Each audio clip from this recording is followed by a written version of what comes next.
So our group, Lima, created a game of dice chess, which was our goal, and it starts off by a first player will roll a dice, and the first player is shown by the black symbol.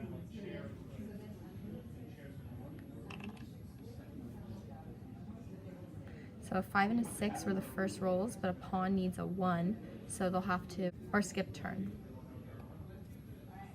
Now it's the white player's turn, so they'll roll the dice.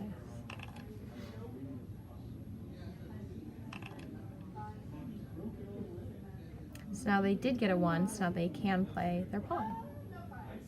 Now it's the black player's turn again, so they'll roll the dice.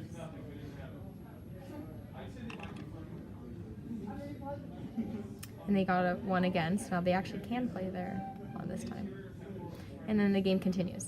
Down in the corner, in the lower right, is the instructions, which upon clicking the push button will load and allow the players to learn the rules of the game. So if there's any questions, they can reference it there. And then when they're done, they can click exit and we'll close out. That is all. Thank you. My name is Isaac Moreno. I am team member A from Group Lima. So for the proposal, I was in charge for the chessboard as well as the dice, but as the project projected, I became more in charge of the dice. So we did it so that with one button, the dice would be rolled, the animation would be played all under one callback. So for the audio file, we did a simple audio read with the help of Emma and the function sound to display it. For the animation, we did a simple, Emma created this movie, and I cleaned it up by making the rotations smaller in degrees by variance. And then for the dice themselves, we simply did a switch case in which a number would randomly generate from 1 to 6, and for each corresponding number, we had a dice image appear. And all that is placed under a callback for a simple button push.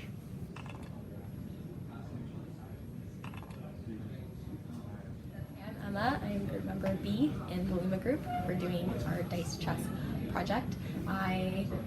First we were starting with sort of doing some of the chessboard, and I thought we were also going to be doing chess piece instructions, which I started and I wrote up some code for, but I then learned that the other group members were already well off with that, so I switched over to help Isaac with the dice and the animation. So I created, using rotate and frame features, I created a movie to make it move smooth, or to make it move, and then Isaac cleaned it up to make it move much more smoothly, adding more frames and more angles. And then we worked and found the sound feature, and Isaac helped implement it into the dice. And then I also wrote up the instructions for the game to be added with the push button into the game. And I'm editing and uploading the YouTube video that we're creating. Thank you. My name is Zhouyi Chen.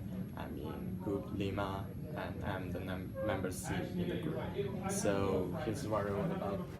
Firstly, I created the GUI structures, and here it is. And I wrote about the bottom function. Then I code about the main function, which is the play around function. This function is about how to interpret the buttons. If the player clicks on a piece button like this, the function will record the initial values of the pieces. And then if the player then clicks on another button, which is like this one, it will examine whether the movement is valid or not and display the corresponding output. And finally, I code about the pieces rules and the dice rules in the function here. Clicks dice number 1 to 6, and the check status castling and the check status Lego function. And those functions can examine whether the movement is valid in both of the dice rules and the chess rules. That's all. Hi, I'm I'm Yazhi fan. I'm in the Lima group. I'm the group member D. And let's show my code.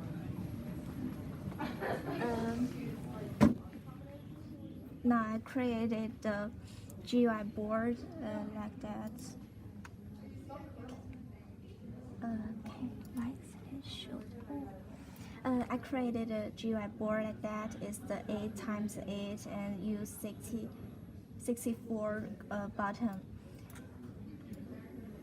And like that, used to from 11 to 88 is like that, and push its image in its board. And I use the positive to mean the black player and the negative to show the white player. And then it's initial the board, begin the game. And I do the next part is this one, is to find the player choice and change it to the number that's easy for the computer to check it. And also check the player choice and to back it from the pieces and to make the player can move its pieces. And at the end of the game, I just check whether it's king still on the board. If not, it was lose. If it has, it's to continue the game. That's all.